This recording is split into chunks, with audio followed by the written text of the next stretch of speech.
Саламатсыздар ма достар? Мына бір әдемі гүлдің ел ішіндегі атауы алтын балық деп аталады. Себебі гүлдеген уақытта оның гүлдері алтын балыққа ұқсап үй ішіне ерекше бір көрік береді. Немесе гүлдемеген уақыттың өзінде де бұл гүлдің жапырақтары жылтырап адамға қуаныш сыйлайды және өте әдемі көрікті болып өседі. Енді мен бұл гүлді өзінің бұрынғы ыдысынан ауыстырып жаңа ыдысқа отырғызбақшымын. Мынандай ыдыс алып отырмын. Бұл ыдыстың өзі екі қабаттан тұрады. Жалпы гүл отырғызған уақытта гүл осындай екі ыдыстан тұратын жаңа құмыра болса, дренаж салып қажеті жоқ. Бірақ бұл сәл көлемділеу ыдыс, бірақ өзіме ұнап отырғаннан кейін осы ыдысқа отырғызғым келіп тұр. Мен бұның түбіне, сондықтан топырақтан түбінен сәл көтерілу үшін міне дренаж саламын.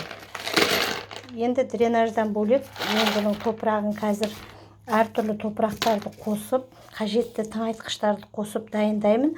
Ол үшін мен терровитаның өте сапалы, жақсы топырақ бұл.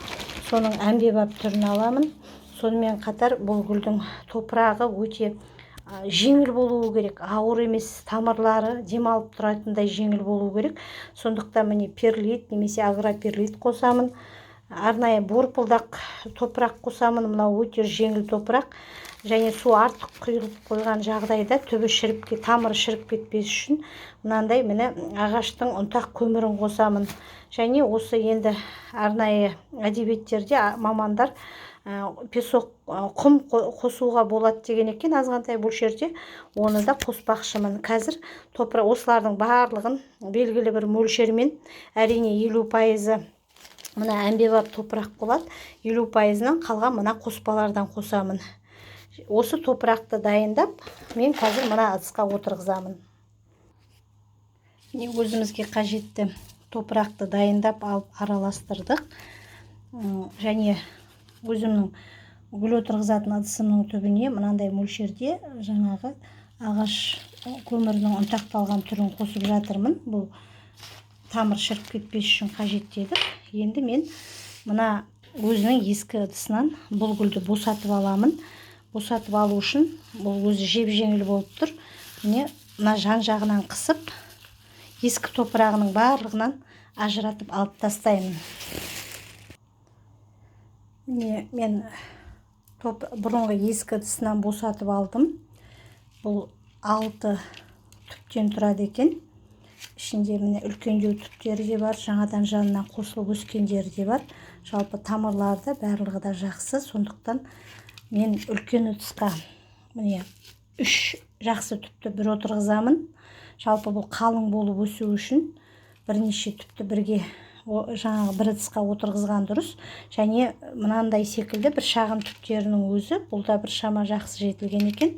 Мынандай тағы да 3 ыдысқа бөліп отырғызбақшымын.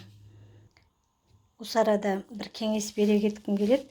Ең әуелі гүлдің атауын білгеннен кейін өзіңіз жаңа топыраққа, жаңа ыдысқа отырғызар алдында міндетті түрде оның қандай топырақ қажет екендігін білу керек. Мысалға бұл жаңағы гүлге өте жеңіл, ауыр емес жеңіл топырақ керек деп тұр ғой. Біз соның барлық қоспаларын араластырдық. Енді топырақты былай ұстап қарайсыз, қатты қысып. Сол кезде мысалға ауыр топырақтар, осы сіз бірнеше рет алақаныңызға салып, шұдырыңызға салып қысқаннан кейін ол бір дайын бір төмпе жаңағы қоспа сияқты қатып қалады. Ал бұл топырақ міне қанша қыссаңыз да өзінің жеңіл қалпын сақтап отыр. Сондықтан міне бұл топырақ нағыз қолайлы қажетті топырақ.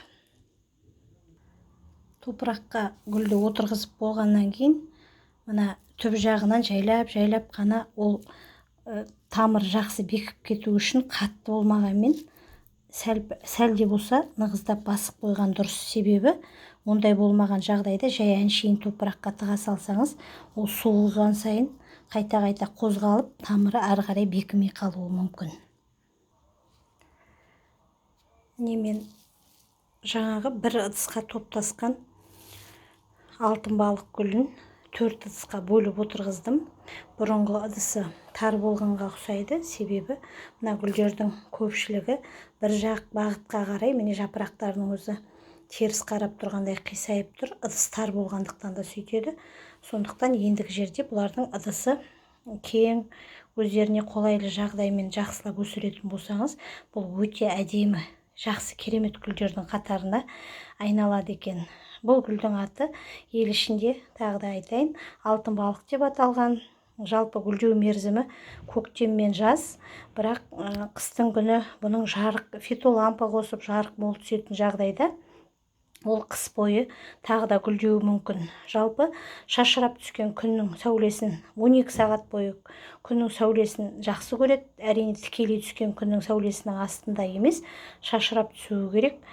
Содан кейін үйіңіздің батыс жақ, шығыс жақ бетіндегі терезе алдына, ал егер үйіңіздің терезесі оңтүстік жақ бетке қараса, онда терезені ыссы кезде міндетті түрде жабуыңыз қажет. Содан кейін қанша уақытта суару керек? Енді үстіңгі қабаты құрғаған сайын әрине су құйып тұру керек. Су бүркігенді жақсы көреді, бірақ есіңізде болсын, гүлдеген уақытта немесе былайғы кездің өзінде де судың тамшылары, бүркіген судың тамшылары жапыраққа немесе гүлге тікелей түспеуі қажет. Ал енді тыңайтқышты гүлдеген уақытта 2 аптада 1 рет қосып тұруға болады. Қосып тұрған дұрыс жалпы. Енді бұл гүл өте жақсы өседі негізінде. Сондықтан өте мықты ұзарып өсіп бара жатқан жағдайда өзіңіз әдемі бір жаңағы клумба түрінде жақсы түрде ұстағыңыз келсе, жоғары жағынан қиып тастап отыруыңызға болады. Енді өз басым мен үйде фитолампамен өсірем гүлдерді қыстың кезінде, бірақ ол фитолампаның астында да орын жеткілікті түрде болмай жатады. Сондықтан қыс кезінде жарық бәріне гүлдерге қажет ақ. Дегенмен де бұл гүлді өсірсеңіз, сіз ешқандай да кемшіндік көрмейсіз, үнемі қуанып жүресіз деп ойлаймын. Тыңдағандарыңызға рахмет. Гүл өсіріп отырайық бәрімізде.